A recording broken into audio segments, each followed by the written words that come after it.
Kenya faces a significant economic challenge marked by escalating public debt, soaring cost of living, and increasing public discontent. In a bid to address the financial strain, the Kenyan government has introduced the Finance Bill 2024, proposing comprehensive tax and administrative measures aimed at reducing the debt burden and stabilizing the economy. But how could this impact Kenya's financial future? We start our show by looking at the public opinion on these pressing issues.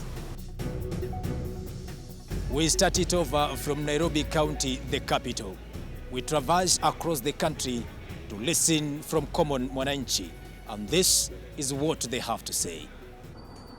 In the lakeside county of Siaya, the border riders find themselves at uncertain crossroads. Hiyo mambo ya kuongeza tax kila siku, hiyo ataumiza watu sana juu sasa hivi pia wameshaongeza vitu wa mkati nini. Hizo vitu watakumiza watu sana. Mimi nasema tu Kenya nazasema watu wasaidike, walete tu kazi, wa vijana waandikwe kazi na watu wote wapate kazi wa kufanya. From Nyanza to Rift Valley, Kericho County echo with the murmurs of concern. The looming finance bill has stirred mixed reactions, with a majority hoping for better days amidst high cost of living. Hiyo ahadi alikuwa amesema, haoni hiyo ahadi. Alikuwa amesema atatuweka maisha yetu atakuwa chini kabisa, lakini bado hiyo maisha hatuoni. From Kericho to Kiambu County, while some residents here understand the government's pursuit of revenue, others fear the new tax proposals could be a proverbial straw that breaks the camel's back for small businesses and family budgets already stretched to the limit. Watu wengi ni single mothers.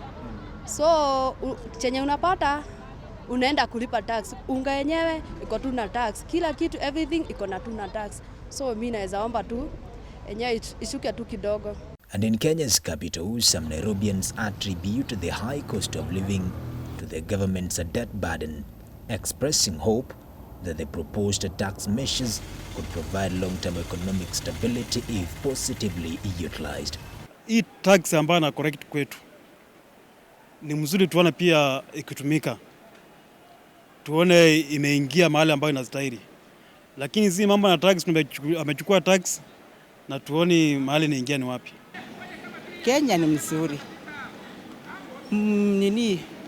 President wetu ni mzuri, lakini alienda akaingia kwa nyumba, akapata nyumba hakuna kitu, pila aliwachiwa, akaanza kununua sufuria, kila kitu ya nyumba. From our spot check, one thing is clear. While opinions vary on the way forward, the resounding cry remains. Swift action is needed to alleviate the burden on citizens bearing the brunt of the economic crisis. And this cannot be achieved without addressing the public debt question, a subject that was at the center stage of the just concluded African Development Bank annual meetings in Nairobi. There is tremendous urgency in developing and implementing transformative interventions to turn things around for our continent, our countries, and our people.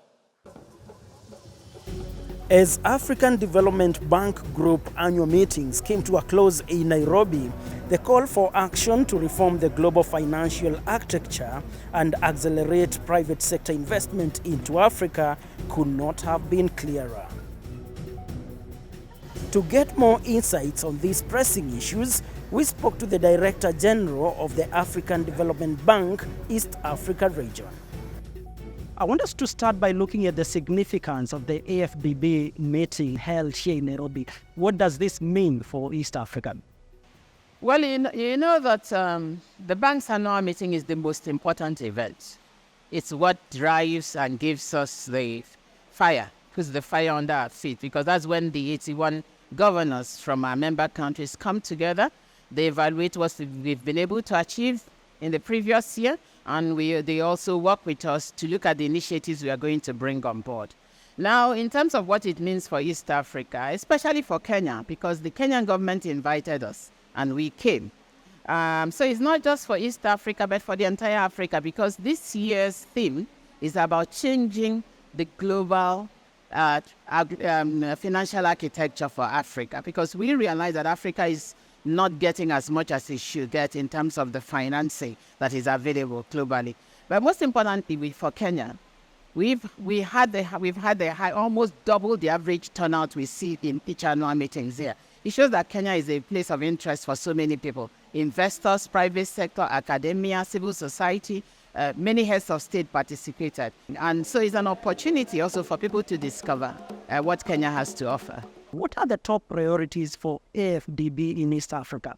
The race to develop Africa is on, and generally, Africa in general is off track in meeting its SDGs by 2030. And if nothing is done to reverse that trend, you'll find that almost 9 out of every 10 people living in Africa will live in abject poverty. Today, 33% are living in extreme poverty, and we have the highest in the world. So the bank's agenda is to drive the required economic and social development in Africa. In East Africa, we are very strong in infrastructure. And if you look around Kenya, for instance, the road that goes from Moi Taveta all the way to Arusha is the bank. We are building the Malindi Lunga road all the way to Tanzania, the Mombasa, Nairobi, Addis Ababa road built by the gang, the Thika Highway, the bypass. About 10 years ago, Kenya was at about 20-25% in terms of energy coverage. Working with other development banks, development institutions, the bank has been able to support the government in bringing that to about 77%. And if the trend continues, very soon Kenya will be able to be talking about 100%. We've not only supported the government in building transmission lines, the geothermal was supported by the bank and others, the wind farm, it was supported. So, and that has contributed in Kenya, being one of the top renewable energy countries that use renewable energy. So these are some of the, but most importantly, one of the key issues that our new 10-year strategy talks about is about youth employment. That's an area we are going to pay a lot of attention. We're already doing that, but we are going to increase the intentionality of our actions because we have an explosive youth population in Africa that needs jobs. And every day we have youth that are dying in the seas because they think there are better opportunities elsewhere. We need to accelerate what we are doing for our youths in Africa. Now, let's talk about an issue that has created a lot of debate that is on everyone's lips, the issue of public debt. What is AFDB doing to support countries, sort out their public debt crisis? First of all, one of the areas we try to help countries is to make sure that they can actually have accurate information on their public debt because you cannot manage what you don't know. So we supported a lot of countries to have a debt management unit, have the necessary digital system to see their debts. So that's one. We are also running some academic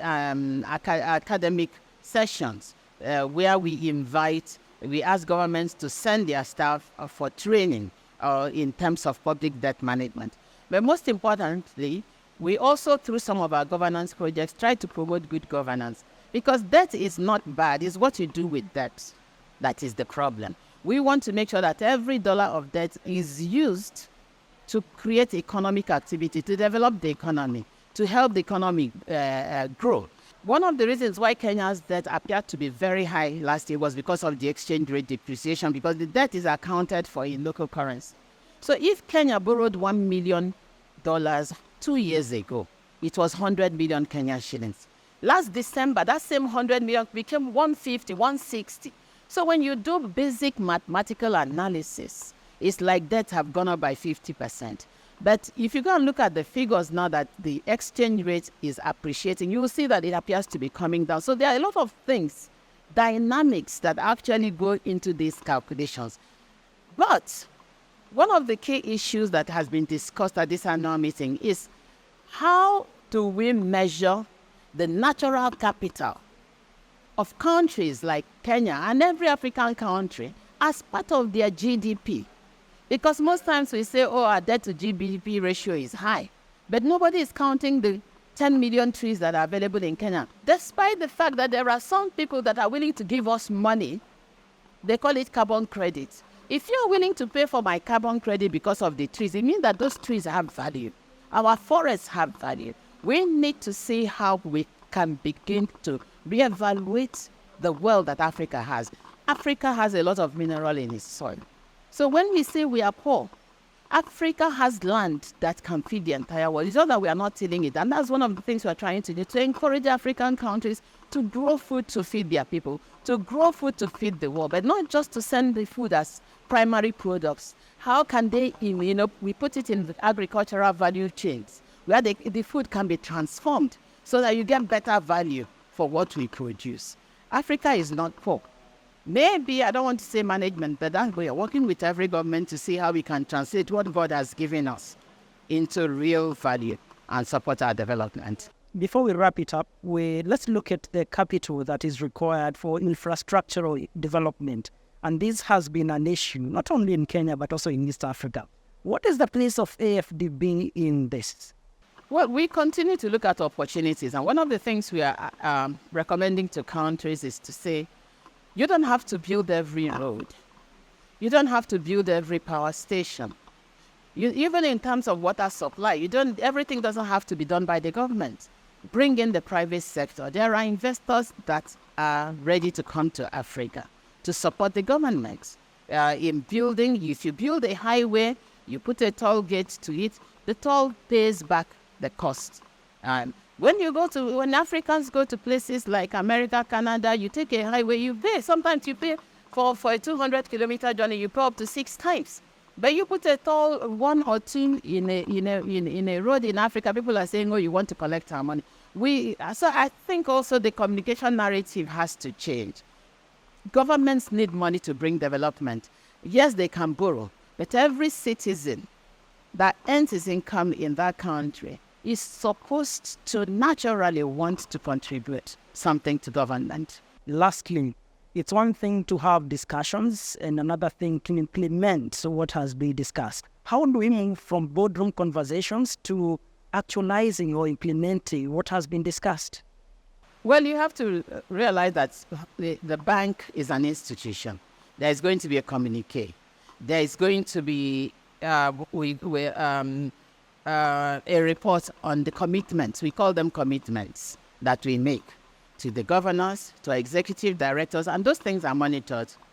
So when we go for a general capital increase, we make commitments during that general capital. When we go for the replenishment of the African Development Fund, there are commitments we make. So if those commitments become like a binding contract between us and our financiers, and therefore we monitor it and we submit periodic reports to the board to say this commitment we're at 60% or we completed or these are the reasons. So we're not going to, others may go and sleep.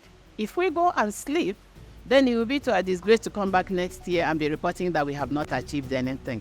The race, we have an urgent mission.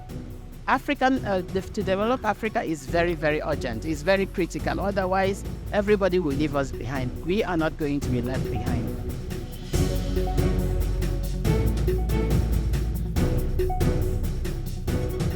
Well, as Kenya navigates its economic crisis, it will be interesting to see how the AFDB action points will shape this nation's financial future. From Nairobi, Kenya, my name remains Elijah Mondi.